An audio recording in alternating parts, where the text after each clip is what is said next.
Hello అండి, welcome to best kitchen. నేను మీ రాధికాని. Best కిచెన్లో ఈరోజు నేను చేయబోతున్న రెసిపీ ఎంతో ఈజీగా ఇన్స్టెంట్గా చేసుకునే జ్యూసీ రవా స్వీట్. ఇది చాలా చాలా టేస్టీగా ఉంటుంది, నోట్లో పెడితే కర్రీ పెట్టేట్టుగా ఉంటుంది. నా ఛానల్ తప్పకుండా సబ్స్క్రైబ్ చేయండి. మీకు ఈ రెసిపీ నచ్చినట్లయితే మీ ఫ్రెండ్స్కి రిలేటివ్స్కి తప్పకుండా షేర్ చేయండి. ఇప్పుడు ఈ స్వీట్ చూస్తే ఎంతో ఎంతో సాఫ్ట్గా ఉంది చూడండి. ఇలా కట్ చేయగానే ఎంత స్పాంజింగ్గా ఉందో లోపల.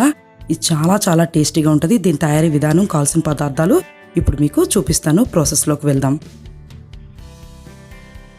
ముందుగా స్టవ్ ఆన్ చేసుకొని ఒక ప్యాన్ పెట్టుకోవాలి. ఇందులో ఒక స్పూన్ నెయ్యి వేసుకొని, నేను ఇక్కడ ఒక కప్పు బొంబాయి రవ్వని తీసుకున్నాను. ఇప్పుడు ఈ బొంబాయి రవ్వని ఈ నేతిలో ఒక 5 to 7 minutes దాకా లో ఫ్లేమ్లో దీన్ని దూరగా ఫ్రై చేసుకోవాలి. ఇప్పుడు ఇది కాస్త కలర్ మారింది చూడండి. ఇప్పుడు ఒక కప్పు బొంబాయి రవ్వకి 2 కప్పుల కాచి చల్లార్చిన పాలు తీసుకోవాలి. ఇప్పుడు దీన్ని లో ఫ్లేమ్లో పెట్టుకొని బాగా కలిపెట్టాలి. ఈ విధంగా ఉండలు కట్టకుండా క్విక్గా కలిపెడతా ఉండాలి. దీన్ని ఇప్పుడు ఒక గట్టి స్టఫ్ లాగా మారింది చూడండి. ఈ డౌ గట్టిగా మారింది, చపాతీ పిండిలాగా. ఇప్పుడు మనం ఈ స్టేజ్లో స్టవ్ని ఆఫ్ చేసుకోవచ్చు. దీన్ని కాసేపు చల్లారనివ్వాలి. తర్వాత చేతికి కాస్త నూనె రాసుకొని ఆయిల్ అప్లై చేసుకొని ఈ డౌని మరి కాస్త ఈ విధంగా కలుపుకోవాలి. ఇప్పుడు ఈ డౌని చిన్న చిన్న భాగాలుగా చేసుకోవాలి. ఇప్పుడు మనకు కావాల్సిన షేప్లో మనం చేసుకోవచ్చు. మీకు కావాలంటే డైమండ్ షేప్ కానీ స్క్వేర్ కానీ తీసుకోవచ్చు. ఇక్కడ నేను ఇప్పుడు రౌండ్గా బిళ్ళల మాదిరిగా చేసుకున్నాను చూడండి. ప్రెస్ చేసుకుంటూ ఇలా బిళ్ళల్లాగా తయారు చేసుకున్నాను. ఇదే విధంగా మొత్తం అన్నిటినీ ఇలా బిళ్ళల్లాగా తయారు చేసుకొని పక్కన పెట్టుకోవాలి. ఇప్పుడు ఇది రెడీ అయిందండి మనకి. దీన్ని ఇప్పుడు ఫ్రై చేసుకోవాలి. దీనికి కావాల్సిందంతా ఇప్పుడు స్టవ్ ఆన్ చేసుకొని ప్యాన్ పెట్టుకొని డీప్ ఫ్రైకి సరిపడా ఆయిల్ వేసుకోవాలి. ఇప్పుడు ఈ ఆయిల్ కాగాక మనం వీటిని ఇందులో ఫ్రై చేసుకోవాలి. ఇనిషియల్గా హై ఫ్లేమ్లో పెట్టుకోండి. మనం ఇవి వేసిన తర్వాత ఫ్లేమ్ లోలో ఉండేలాగా చూసుకోండి. దానివల్ల ఇవి మాడకుండా ఉంటాయి.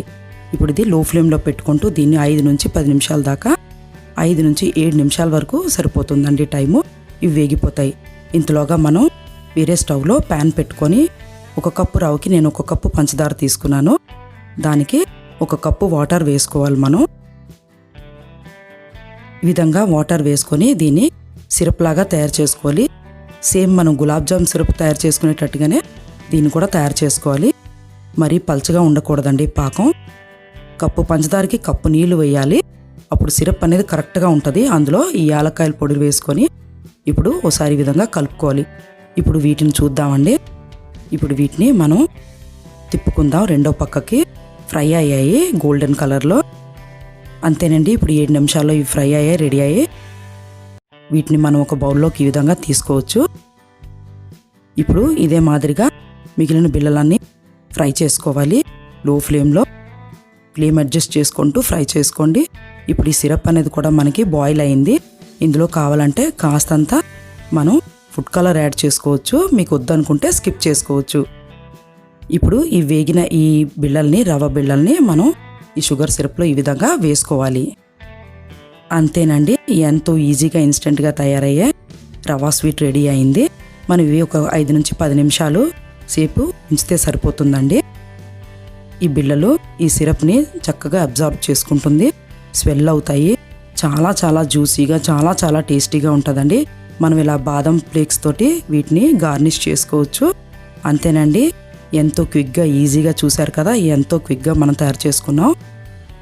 అదేవిధంగా మీరు ట్రై చేసి చూడండి. తప్పకుండా మీకు ఈ రెసిపీ నచ్చుతుంది. మరిన్ని వెరైటీ రెసిపీస్ కోసం నా ఛానల్ని వాచ్ చేయండి.